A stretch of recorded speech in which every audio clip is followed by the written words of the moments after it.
Alright guys, this is my first YouTube video with audio, so please be nice.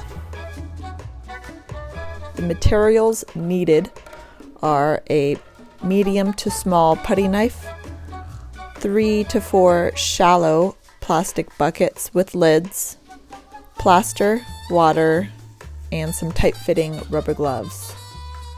So in this first clip, I'm showing you after I had already drenched the clay in the bucket after a day of sitting.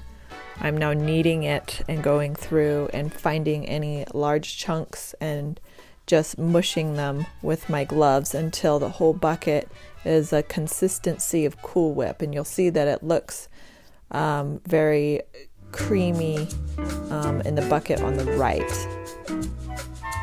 Now you want to let your buckets dry out for 2 to 3 days without the lid, and make sure that you agitate it once a day. Now while your clay is drying out for a few days, you can make your plaster slab in one of those buckets. Just add a ½ inch of water and plaster, mix it up until it's a yogurt consistency, and then you want to let that dry out for a few days as well. Now you want to start taking that top layer of clay off and kneading it with your fists into that plaster so that it starts to suck out the moisture. Now as the clay starts to dry out, it will become very hard to handle.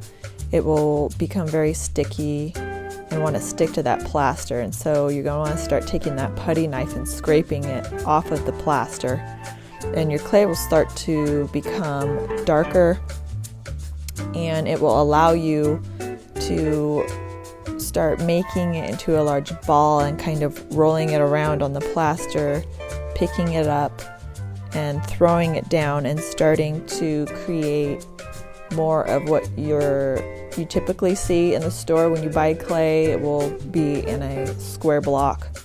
So you basically want to start creating that square block, and then you're done. You just put it in another bucket with a lid.